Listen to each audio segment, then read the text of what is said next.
കുറച്ച് ദിവസത്തിന് ശേഷം ഇന്ന് നല്ല വെയിൽ കാണുന്നുണ്ട്. അപ്പോൾ ഈ വെയിലത്ത് നമുക്ക് ചെയ്യാനുള്ള പണിയെന്ന് പറയുമ്പോൾ നമ്മുടെ വീട്ടുമുറ്റത്തുള്ള മുളവെല്ലാം നന്നായിട്ട് പഴുത്ത് പാകമായിട്ട് നിൽപ്പുണ്ടായിരുന്നേ. അപ്പോൾ കുറച്ച് മുളകെല്ലാം പൊട്ടി തുടങ്ങിയിട്ടുണ്ട്. കാരണം ഈ മഴയും കൂടെ ആയതുകൊണ്ട്. ഞാനത് പറിച്ച് വെക്കാത്തതിൻ്റെ കാര്യമെന്ന് വെച്ചാൽ നമ്മൾ ഈ മഴയത്ത് ഇത് പറിച്ച് വെച്ചാൽ അത് നമ്മൾ വീട്ടിനകത്തിരുന്ന് പാഴിപ്പോവും. അതുകൊണ്ട് നമ്മളിപ്പോൾ വെയിൽ കാണുമ്പോൾ നമ്മൾ പറിച്ചൊന്ന് ഉണക്കാനിട്ടുന്ന ഈ മുളക് നന്നായിട്ട് ഉണങ്ങി കിട്ടും.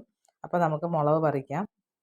അപ്പോൾ ഇത്തവണ നമുക്ക് പച്ചമുളക് ഒരുപാട് കായ കിട്ടിയിട്ടുണ്ട്. അതുപോലെ തന്നെ നമ്മുടെ വയലറ്റ് മുളകിലും ഉണ്ടമുളകിലൊക്കെ നിറയെ കായ പഴുത്ത് നിൽപ്പുണ്ട്. അപ്പോൾ ഒരുപാട് ഞാൻ പുറത്ത് കൊടുത്ത്.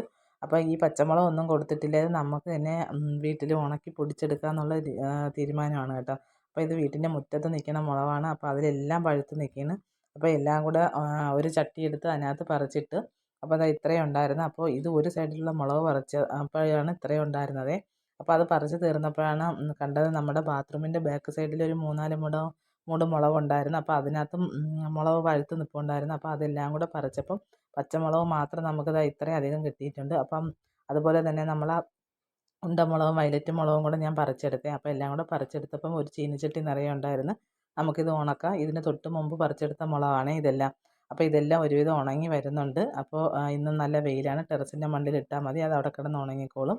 അപ്പോൾ കണ്ടില്ലേ, ഇത്തവണ നല്ല രീതിക്ക് വിളവ് കിട്ടിയിട്ടുണ്ട്. ഒരുപാട് ഞാൻ പുറത്ത് കൊടുക്കുകയൊക്കെ ചെയ്തിട്ടുണ്ട്. ബാക്കി ഇത് കണക്ക് ഉണക്കി സൂക്ഷിക്കുകയാണ്. നമുക്ക് പൊടിച്ചെടുക്കാം. അപ്പോൾ മായമില്ലാത്ത മുളക് പൊടി ഉപയോഗിക്കാം. അപ്പോൾ ഈ വീഡിയോ ഇഷ്ടപ്പെട്ടെങ്കിൽ എല്ലാവരും ലൈക്ക് ചെയ്യാനും സബ്സ്ക്രൈബ് ചെയ്യാനും സപ്പോർട്ട് ചെയ്യാനും മറക്കല്ലേ.